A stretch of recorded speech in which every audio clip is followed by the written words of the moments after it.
салом алейкум ҳамдиёрони азиз. 23 феврали соли 2025 қарор дорем дар назди гӯсфандҳое ки дар як рӯз ду маротиба гандуми дар гидропоника сабзонида шударо мехӯранд. дуруст ми? дар назди мо қарор дорад Рустам ки дар инҷо чанд моҳ кор карда иштаед? Рустам 2 моҳ шуда истодааст, кор мекунад, ҳамкорӣ карда истодааст ва кори гидропоникаро ёд гирифте? ҳамашро ёд гирифте? қоидавӣ. ҳамин шумо худатон молдори кӯҳна ҳастед? мол дашта? аку мана гӯш кунед. ҳамин гидропоникати бонидани мол ягон фоида доштааст? дашта ин хубтар буда. ин хубтар будааст? ин ҳам осон, ҳам арзон.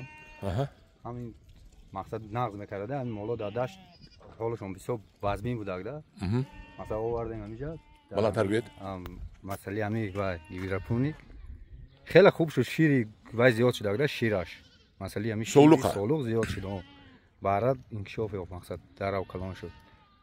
масали ҳамин вай суманак хати. ҳамдиёрони азиз, акун ман ҳамин суханои худам қади гӯям. ҳамин гӯсфандое ки мебинед, ҳамин 2 моҳ пеш овардагӣ буданд, 2 моҳ ҳам нашуд. чунон харобе буданд ки мурданӣ буданд. барош як қисмаш тавлуд кардагӣ буд, як қисмаш тавлуд накарда буд. мегӯед ки ҳамин ҳози мемурад, дуруст? вақте ки инҷо овардан, ҳамон вақте ки адиро буромадан, ман ҳамин ҳамаш чарогоҳ аст. болои ҳамин дашт пури сурукҳо аст, дуруст? вақте ки ҳамин даштҳо рафтан гӯсфандхарӣ, ҳамин соҳиби мол зоро таволо кард ки ҳамин гӯсфандро гирифта баред ки мемурад аз даруни сурукаш.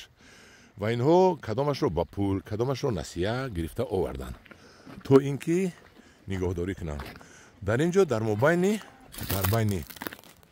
1 моҳ 2 моҳ 1 моҳ ин чунон ҷон гирифт, чунон ширдор шуд ки бараш ҳозир бозор баред, агар ҳамон аз пули ки як маротиба харидан аллакай бараш мебурорад, дуруст Рустам? солуқаш фоида мемонад. ин натиҷаи бо гидропоника бонидан. анаку Рустам мана гӯед, ин сарак биед пеши гӯсфандору парои гӯсфанд биед. Рустам, мода савол метам бисёр ки ин гӯсфандро шикамрав намекунад. шумо чӣ хуш мекунед шикамрав накунад? камтарак беда юнушка алфиқоқ камтарак омехта мекунем. вақте ҳама охурда мереди, ина охурда мереди, замин дана мереди ки хоколу меша. дар ҳама охур камтарак юнушка майда кара гирабилка ҳастай. майда мекунем, дар ҳамин алдараш мекунем. ема метиҳад камтар? не. солуқ да наметиҳад? вообще ем наметиҳад. молои бонида. масалан камтарак ҷаввай мекунем. ем хуш мекунед, камбикорам хуш мекунед. камтарак. баъд шикамрав намешавад? не.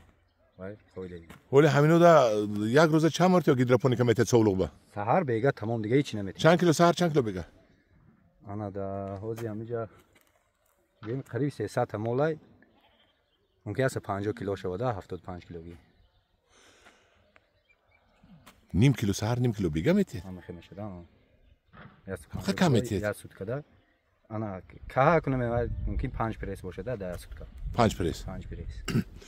یعنی که شما همچون مولدوری محلی میگوید که تجربه در گیدروپونیکا بونیدن مول آسان بوده است، قلای بوده است. این خوبتر بوده. فایده نوکش هم مقصد راسخود کم داره، راسخودی که در دشت میکنیم و کردیم. سرگردانی خیلی بلند. این آسان. مثلا در جای ایستادگیش مثلا همش تیار ده، این چیز آسان ده. آسان. از کاری دشت آسان. مثلا در فرما در جای ایستادگیش. رحمت شما. اگر گیدروپونیکاتی سولوق نگاه داره دشت نبرید، در یک سال یک طول میگیرد و 2 طول گیرسه ممکن است؟ 2 طول گیرسه ممکن است. قشقار بر وقت میمونه. مثلا ینوری اگر وای شود با فوریه ده میتونه قشقار مونه، با تویسون با طول میگیره. دویم طول گیره. دویم طول میشه گرفته. دو ماه پس از تولد ممکن است قشقار موندن؟ هم 40 روز پس ممکنه. 40 روز پس ممکن. همدیوران عزیز من اما از رستم که مول پرور است یک اینترویو گرفتیم و شما پیشنهاد میکنیم مول رو آب خوردن روی کردن. اونجا دریا است، دریا آب خوری رفت مول. همدیوران عزیز در پناه خدا باشید. این بود پرورش سولوق، یعنی که گوسفندی برادر یا به برام باشد با گیدروپونیکا. дар паноҳи худо бошед. худо нигаҳдори шумо бошад. хай ҳам хел кадан гиред ёд гиред.